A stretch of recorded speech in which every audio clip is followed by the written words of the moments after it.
class. Here are your next topic, which name is biological classification. आपको biological classification पढ़ना है आप second lesson में क्लास.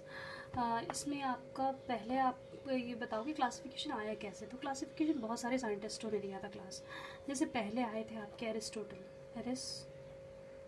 इन्होंने दिए 2 किंगडम दिए थे. ठीक है, इन्होंने 2 किंगडम्स दिए थे. किंगडम्स यहाँ एन लगा दीजिएगा क्लास. किंगडम्स दिए थे. पहला था प्लांट, दूसरा था एनिमल्स. इन्होंने सबसे पहले यही आए थे. इन्होंने 2 किंगडम में डिवाइड कर दिया था आपकी स्पीसीज़ को. एक था प्लांट को, एक तो एनिमल्स को डिवाइड कर दिया था. प्लांट्स को डिवाइड कर दिया तो इन्होंने हर्ब, श्रब और आपके ट्रीज़ में. ठीक है, और एनिमल्स को डिवाइड कर दिया था इन्होंने आरबीसी जिनमें थी, और एक थे जिनमें नो आरबीसी, मतलब जिनमें आरबीसी नहीं थी, रेड ब्लड सेल्स नहीं थे. और कुछ थे जिनमें पॉजेस करते थे रेड ब्लड सेल को, जो नहीं थे, जिनमें नहीं थी आरबीसी, उनमें वैसे डिवाइड कर दिया इन्होंने एनिमल्स को. लेकिन इतने से काम नहीं चल पाया, तो दूसरे साइंटिस्ट आए आपके कार्लोस लीनियस. ठीक है, कार्लोस लीनियस को स्टूडेंट मैंने आपको पहले चैप्टर में ही बताया था, फादर ऑफ मॉडर्न टेक्सोनॉमी भी कहते हैं. फादर ऑफ मॉडर्न टेक्सोनॉमी भी कहते हैं. मॉडर्न टेक्सोनॉमी का फादर भी कहते हैं. ठीक है, इन्होंने भी दिए 2 किंगडम, इन्होंने भी दिए 2 किंगडम्स. इन्होंने 2 किंगडम्स दिए, प्लांट्स और एनिमल्स.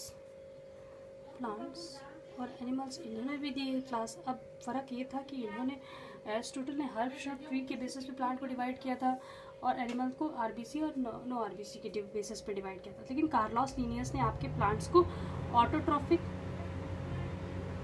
ऑटोट्रॉफिक्स और एनिमल्स को हेट्रोट्रॉफिक के बेसिस पे डिवाइड कर दिया गया था. हेट्रोट्रॉफिक के बेसिस पे. हेट्रोट्रॉफिक जो अपना खाना खुद दूसरों पे डिपेंड रहते हैं, ऑटोट्रॉफिक वो जो खुद खाना बनाते हैं. यहाँ हर्ब का मतलब समझ रहे हैं ना, हरे पेड़ों से बात हो रही है. श्रब मतलब जिनमें कांटे होते हैं, झाड़ियाँ होती हैं. ट्रीज़ मतलब बड़े बड़े पेड़, जैसे आम, मैंगो, एप्पल हो गया आपका. ठीक है, आरबीसी आप लोग जानते हैं रेड ब्लड सेल्स होती हैं.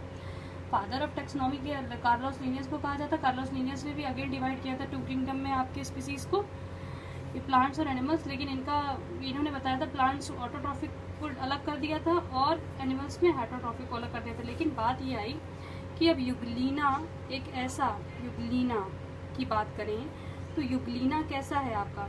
यूग्लिना की डिस्कवरी हुई थी जब, तभी यूग्लिना की डिस्कवरी भी हुई.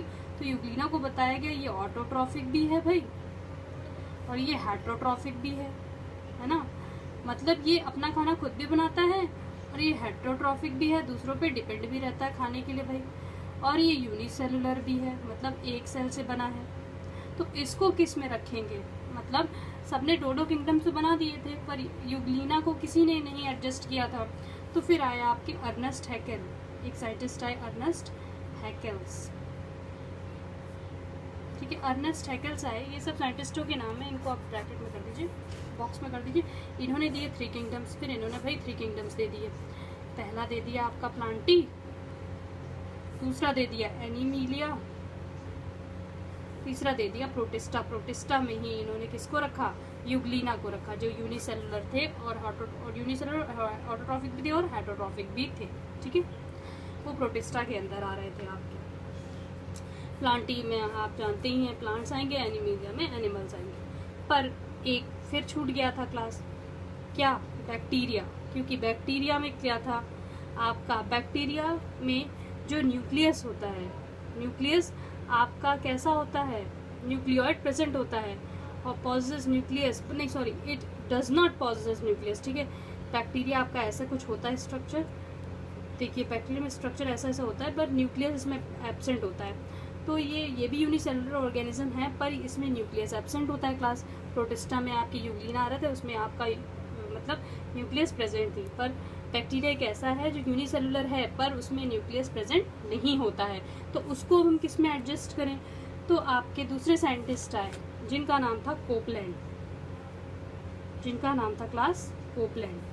कोपलैंड ने अब 4 किंगडम दे दिए आपके, 1 2 3 4. ठीक है, पहला दे दिया आपका मोनेरा के अंदर आते थे बैक्टीरिया जो यूनिसेलुलर थे, पर उनके अंदर न्यूक्लियस प्रेजेंट नहीं था. प्रोटिस्टा के अंदर आ गए यूनिसेलुलर, इनके भी अंदर आते हैं, पर इनमें ऑटोट्रॉफिक हेटरोट्रॉफिक था, न्यूक्लियस प्रेजेंट रहता था। प्लांटी आप जानते ही, प्लांटी के बारे में बता दिया था आपको। एनीमिलिया चौथा था। तो इन्होंने 4 बताए। ऐसे ऐसे आपके आते गए भाई। इन्होंने 4 दिए, इन्होंने 3 दिए, कार्लोस लीनियस ने भी 2 दिए थे, पर उनको दूसरे बेसिस पे डिवाइड किया था। अरिस्टोटल ने आपके 2 दिए थे, पर उनको दूसरे बेसिस पे डिवाइड किया था। फिर कोपलैंड के बाद ही आए आपके आर.एच. व्हिटेकर, जिनके बारे में ये इम्पोर्टेंट है, इसी के बारे में आपकी बुक में ज़्यादा दिया हुआ है, क्योंकि इन्होंने फाइनली डिस्क्रिप्शन किया 5 किंगडम्स का क्लास। अब ये 5 किंगडम कैसे आए भाई? तो बैक्टीरिया की बात हो गई थी, हम यूनिसेलुलर की बात कर चुके थे, मल्टीसेलुलर की बात कर चुके थे, और यहाँ पे हमने देखा कि जिसमें न्यूक्लियस पूरे तरीके से प्रेजेंट नहीं था उसकी भी बात कर चुके थे। बचा क्या था आपका? लेकिन एक बच गया था, वो था